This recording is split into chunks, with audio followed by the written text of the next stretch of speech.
আরজিকর মামলা হাইকোর্টে ফেরাতে চায় পরিবার। ইতিমধ্যে হাইকোর্টের শুনানি চেয়ে সুপ্রিম কোর্টের দ্বারস্থ চিকিৎসকের পরিবার। আরজিকর মামলা হাইকোর্টে ফেরাতে চায় এবার পরিবার। সৌভিক, দেখো, একদমই পরিবারের তরফ থেকে সুপ্রিম কোর্টে নতুন করে আবেদন করা হয়েছে এবং তাদের বক্তব্য হলো যে তারা এই মামলা সুপ্রিম কোর্ট থেকে তারা হাইকোর্টে ফেরাতে চান। তার কারণ হলো, তুমি জানো যে তোমার মনে থাকবে যে পরিবারের তরফ থেকে তারা কলকাতা হাইকোর্টে মাননীয় বিচারপতি তীর্থঙ্কর ঘোষের এজলাসে একটি মামলা করেছিলেন এবং সেই মামলায় তারা বলেছিলেন যে এই মামলার কোথাও, অর্থাৎ এই ঘটনার পর থেকে কোথাও তারা সিবিআইকে এই মামলা হস্তান্তর করা হোক বা তদন্ত ভার দেওয়া হোক, এই ধরনের আবেদন তারা করেননি। তারা চেয়েছিলেন যেন উপযুক্ত একটা তদন্ত হয়, এই মামলার ক্ষেত্রে যেন উপযুক্ত ন্যায় বিচার হয়, সেই আবেদন তারা প্রত্যেক জায়গায় করেছিলেন।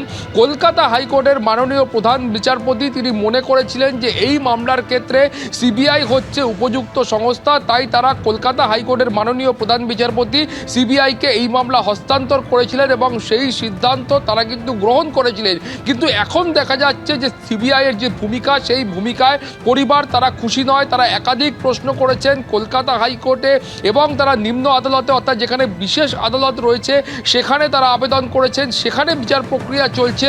ফলে এই পরিস্থিতিতে পরিবারের তরফ থেকে যারা সদস্য রয়েছেন তারা ফের কলকাতা হাইকোর্টে বিচারপতি তীর্থঙ্কর ঘোষের এজলাসে এসেছিলেন উপযুক্ত তদন্ত হচ্ছে।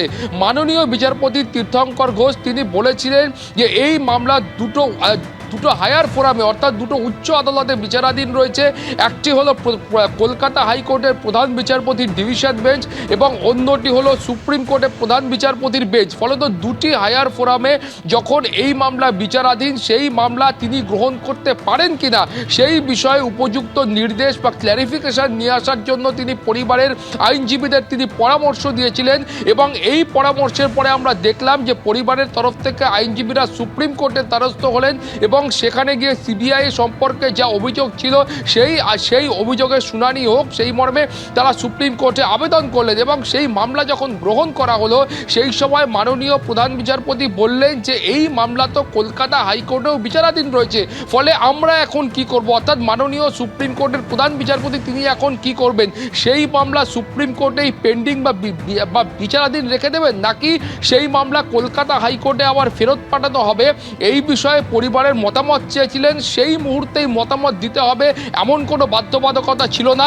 বলা হয়েছিল পরবর্তী ক্ষেত্রে আপনারা আবেদন করতে পারেন এবং আজকে আমরা দেখতে পেলাম যে পরিবারের তরফ থেকে সুপ্রিম কোর্টে মাননীয় প্রধান বিচারপতির সেই পরামর্শ গ্রহণ করে নতুন করে আবেদনপত্র দাখিল করা হলো এবং সেখানে বলা হলো যে এই মামলা কলকাতা হাইকোর্টে ফেরানো হোক এবং সেখানেই পরিবারের যা অভিযোগ রয়েছে সিবিআই তদন্ত সম্পর্কে বা এই মামলা সম্পর্কে অন্যান্য যা যা অভিযোগ রয়েছে সেই সমস্তটার বিচার প্রক্রিয়া কলকাতা হাইকোর্টে সংগঠিত হোক, সেই মর্মে আবেদন করা হয়েছে। এখন পরিবারের তরফ থেকে চলতি সপ্তাহে মাননীয় প্রধান বিচারপতি সুপ্রিম কোর্টের তার দৃষ্টি আকর্ষণ করা হবে এবং এই আবেদন করা হবে এবং তার প্রেক্ষিতেই পরবর্তী পর্যায়ে যা নির্দেশ আছে সেটা সুপ্রিম কোর্ট দেবে।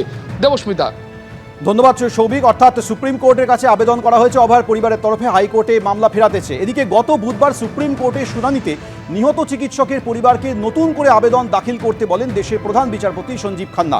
মামলাকারীকে উদ্দেশ্য করে প্রধান বিচারপতি বলেন, এখানে যা যা বিবৃতি বা অভিযোগ রয়েছে সেটা হলফনামা দিয়ে বলতে হবে, তাই ভালো হবে এই আবেদন প্রত্যাহার করে নতুন করে মামলা করা।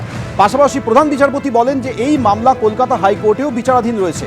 তিনি জানতে চান মামলাকারী কি নতুন করে আবেদন করবেন না সর্বোচ্চ আদালতে এই মামলা এখানে বন্ধ করে দেবে, হাইকোর্টে ফেরত পাঠিয়ে দেবো, এমন মন্তব্য করেন দেশের প্রধান বিচারপতি। আমরা হাইকোর্টে 55টা কোশ্চেন রেখেছি এবং হাইকোর্ট যেহেতু সিঙ্গেল বেঞ্চে আমরা মামলাটা রেখেছি, সুপ্রিম কোর্ট থেকে ক্লারিফিকেশন আনতে হবে। সুপ্রিম কোর্ট যদি সুমোটোটা হাইকোর্টে রিটার্ন করে দেয় তাহলে হাইকোর্টে এই মামলা শুনবেন বলেছেন তীর্থঙ্কর ঘোষের এজলাসে। সবার উপরে আস্থা আছে, যেখানে আমরা মেয়ের বিচার পাবো সেখানে আমাদের আস্থা আরো বেশি পাবো।